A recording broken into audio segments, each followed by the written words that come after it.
Hello everyone, I am Riti and today I am back again with another video in which I will update you about my Hero electric bike model Optima CX single battery which we purchased in May 2022. This is an honest and individual review after using the e-bike for almost 1 year now. And this review is in no way biased towards any company or otherwise. I have in no way been influenced or sponsored by any agency और company. ई bike के कई फायदे जो कि नजर आते हैं जैसे कि एनवायरमेंट फ्रेंडली, पेट्रोल और पैसे की बचत, keeping in mind that based on the electric tariff in the state the average cost of travel by bike varies between 1 to 3 rupees per kilometer and last very important one is saving in transit time और बेंगलोर में लोग 2 wheeler और 4 wheeler electric गाड़ियां ज्यादा पसंद करते हैं। While searching for the e-bike we focused on the ones which are in lower cost range, considerably safe and requires registration with the state RTA। तकरीबन 1 महीने में हर ई बाइक ब्रांड के शोरूम में विजिट करने के बाद हमने Hero electric bike model Optima CX16 battery single battery को फाइनलाइज किया। हमने अपनी hero electric bike Optima CX single battery को लगभग 72,000 रुपीज में अगना एंटरप्राइजेस से लिया। Initial problem was when we were informed that the charger which has come along with the e-bike is not working and need to be replaced, whose replacement is going to come from Ludhiana where the Hero e-bike are being manufactured। Hero e-bike हमें without charger handover हुई। लगभग 10 days के बाद हमें agency से call आया और हमने जाकर अपना चार्जर एजेंसी से कलेक्ट किया। उसके बाद हमने चेक किया कि नंबर प्लेट भी नहीं लगी है और एजेंसी ने हमें डिलीवरी दे दी थी, जबकि नंबर के लिए जो भी डॉक्यूमेंट्स लगते हैं वो हमने तकरीबन 15 डेज पहले साइन करके एजेंसी को हैंडओवर कर दिए थे।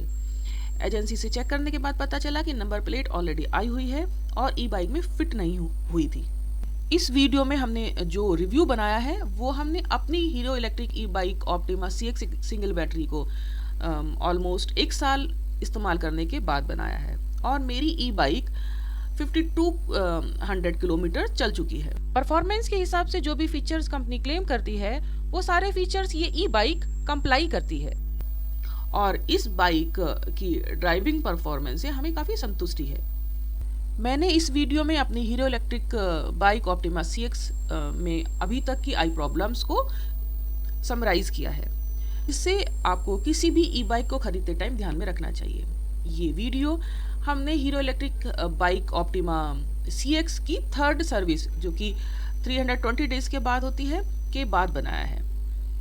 मैंने hero electric bike Optima CX के बेसिक फीचर्स और चार्जिंग के बारे में अपने पिछले वीडियो में कवर किया था, जिसे आप टाइम निकाल कर देख सकते हैं, जिसका लिंक मैं अपने डिस्क्रिप्शन बॉक्स में डाल दूंगी। पहली दिक्कत जो शुरू में ही दिखाई दी वो थी कि ई बाइक में डिस्प्ले में सिर्फ बैटरी वोल्टेज का ऑप्शन है, परसेंटेज का नहीं। यह वोल्टेज 54 वोल्ट से 46 वोल्ट के बीच में डिस्प्ले होता है। जब हमने एजेंसी से बात करी तो उन्होंने बताया कि बैटरी परसेंटेज का ऑप्शन नहीं है और हमें बैटरी वोल्टेज ही मॉनिटर करनी पड़ेगी।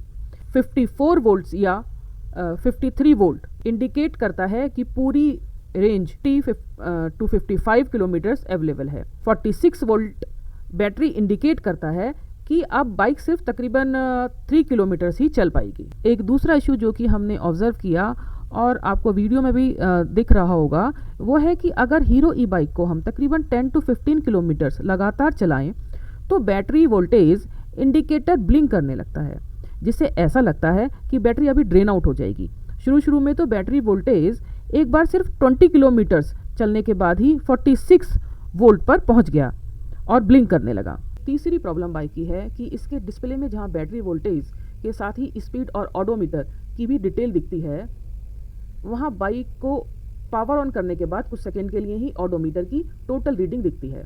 इसके बाद वह रीडिंग अपने आप ही ट्रिप रीडिंग में चली जाती है और ये ट्रिप रीडिंग भी टोटल ट्रिप रीडिंग नहीं है। अगर आपने कुछ डिस्टेंस जाने के बाद सिग्नल पर बाइक बंद की और फिर पावर ऑन किया तो ट्रिप रीडिंग फिर से 0 हो जाएगी।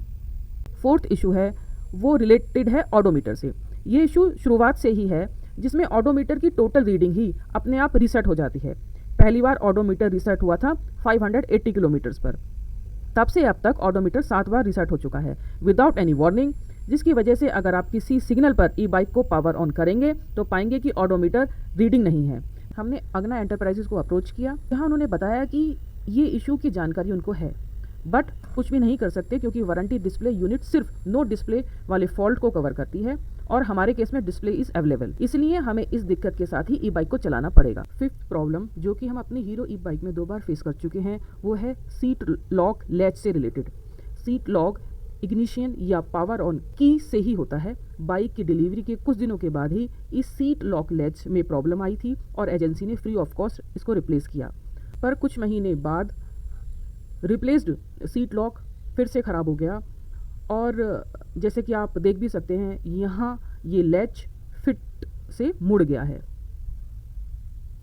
सिक्स्थ प्रॉब्लम ई बाइक के बैटरी चार्जर में आई, जिसमें कि 5 एम्पियर इलेक्ट्रिसिटी इनपुट में जो तार लगता है चार्जर में जहां कनेक्ट होता है वहां की ब्रेडिंग लूज होने से अंदर के तार बाहर दिखने लगे और अंदर से सोल्डरिंग टूटने का खतरा होने लगा। हमने प्रिकॉशन लेते हुए चार्जर के दोनों तरफ इलेक्ट्रिकल इंसुलेटेड टेप लगा दिया है। सेवेंथ प्रॉब्लम जो आई वो थी बाइक के फ्रंट मडगार्ड से रिलेटेड। हमने जब सिविल मार्केट में फ्रंट मडगार्ड के आगे स्टील बम्पर लगवाया था तो इस मडगार्ड के कमज़ोर मटेरियल होने के कारण मडगार्ड में माउंटिंग के पास क्रैक्स डेवलप हो गए। फ्रंट मडगार्ड डैमेज न हो जाए इस कारण से हमने बम्पर हटाया और उन क्रैक्स की प्लास्टिक वेल्डिंग करवाई।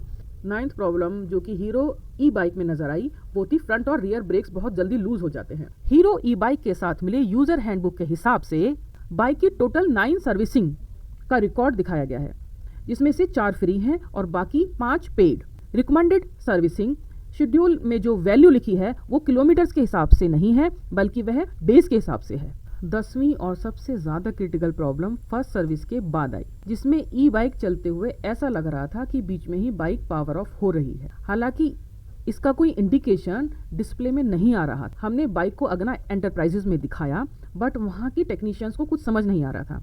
तकरीबन 1 महीने के बाद जब परेशानी बढ़ने लगी तो हमने दूसरी एजेंसी तुषार मोटर्स में ई बाइक को ले जाकर दिखाया। वहाँ के टेक्नीशियन ने बताया क्योंकि ई बाइक हमने दूसरी एजेंसी से ली है इसलिए हमें फ़ी पे करनी पड़ेगी, इसीलिए हमें फ्री सर्विस नहीं मिलेगी। हमने 300 रुपीज़ पे किए और ये पता चला कि पावर ऑफ होने की दिक्कत फ्रंट ब्रेक की लाइट इंडिकेशन के तार में शॉर्ट होने की वजह से हो रही थी, जिसे सर्किट से डिस्कनेक्ट करने के बाद हमने अपनी hero electric bike Optima CX की 3rd सर्विस के लिए अग्ना एंटरप्राइजेस में दिया। सुबह लगभग 10 o'clock सर्विस के लिए ई बाइक हैंडओवर करने के बाद दोपहर में एजेंसी से फ़ोन आया कि आज ई बाइक की सर्विस कंप्लीट नहीं हो पाएगी। पूछने पर पता चला कि ई बाइक में एक मेजर प्रॉब्लम आ गई है। हमने उसी दिन शाम को एजेंसी में विजिट किया और देखने पर पता चला कि रियर टायर जिसको सर्विस के दौरान मोटर की सफाई के लिए खोला गया था, तो पता चला कि रियर टायर से कनेक्टेड एक एक्सल के ऊपर बने हुए थ्रेड वॉर्न आउट हो गए हैं। पूछने पर पता चला कि इस तरह की problem hero electric bike Optima CX में एंटरप्राइजेस ने पहली बार नोटिस की है और इसको रिजॉल्व करने में थोड़ा टाइम लगेगा। उस दिन शाम को हम वापस आ गए, लेकिन अगले दिन सुबह हमने फिर से डिसाइड किया कि हम एजेंसी में जाके रिपेयर की प्रोग्रेस चेक करेंगे। हम अग्ना एंटरप्राइजेस एजेंसी में सुबह लगभग 11 बजे पहुंचे, लेकिन एज एक्सपेक्टेड हमारी ई बाइक पर कोई काम शुरू नहीं हुआ था। कारण पूछने पर हमें वहाँ से सर्विस मैनेजर ने बताया कि एक्सेल की जो थ्रेडिंग खराब हो गई है उसको बाहर किसी लेथ शॉप में ले जाकर चेक कराना पड़ेगा कि क्या ये एक्सेल थ्रेडिंग ठीक हो सकती है या नहीं, और अगर ठीक नहीं हो सकती है तो पूरी मोटर ही चेंज करनी पड़ेगी, जिसकी कीमत 10,000 रुपीज़ आएगी। आगे चेक करने पर बताया गया कि मोटर इसलिए चेंज करनी पड़ेगी क्योंकि मोटर के साथ ही एक्सेल माउंटेड है। हमने एजेंसी को बताया कि अगर आपने हमारी ई बाइक पर काम शुरू नहीं किया तो हम गाड़ी दूसरी एजेंसी में ले जाएंगे, जिसके बाद सर्विस मैनेजर हरकत में आया और उसने रियर व्हील खोलकर रिपेयर के लिए भेज दिया। फॉर्चुनेटली लेथ शॉप में हमारी ई बाइक का एक्सेल थ्रेडिंग ठीक हो गई, लेकिन उस पर एक साइज कम नट लगाना पड़ा। इस रिपेयर में हमारे 1,000 रुपीज़ खर्च हुए। अगर यहाँ हीरो ई बाइक ने मोटर और एक्सेल अलग अलग डिज़ाइन किए होते तो ये प्रॉब्लम नहीं आती। साथ ही में हीरो ई बाइक और एक्सेल के मटेरियल और स्ट्रेंथ पर भी थोड़ा और काम करने की ज़रूरत है, जो कि ई बाइक की सेफ्टी और सिक्योरिटी के लिए भी बहुत ज़रूरी है। 12th प्रॉब्लम जो कि 3rd सर्विस के कुछ दिनों बाद आई, जिसमें चलते चलते ई बाइक रुक गई। हालांकि पावर तो ई बाइक में आ रही थी, लेकिन बाइक को एक्सीलरेट करने पर बाइक नहीं चल रही थी। थोड़ी दूर बाइक को धक्का लगाकर एक शॉप में लेकर गए। वहां चेक करने पर पता चला कि रियर ब्रेक हैंडल का नट और बोल्ट निकल जाने की वजह से ब्रेक ठीक से अप्लाई नहीं हो पा रहे हैं। उस कारण से ई बाइक के सर्किट बाइक को एक्सीलरेट नहीं होने दे रही थी। फॉर्चुनेटली ये नट और बोल्ट बाइक के हेडलाइट के कवर की में ही गिर गए थे और बाद में मैकेनिक ने निकालकर उनको फिक्स कर दिया, जिसके बाद बाइक एक्सीलरेट होने लगी। लास्ट में मैं फिर से ये दोहराना चाहूंगी कि इस वीडियो में बताया गया मेरा रिव्यू एकदम पर्सनल है और मेरे ऊपर किसी भी एजेंसी या कंपनी का किसी भी तरह का कोई इन्फ्लुएंस नहीं है।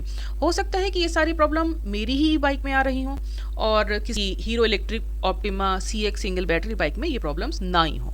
Thank you for watching my video. Please do like, share and subscribe my channel for more such videos. Do write in your valuable comments or suggestions. Drive safe. Bye for now.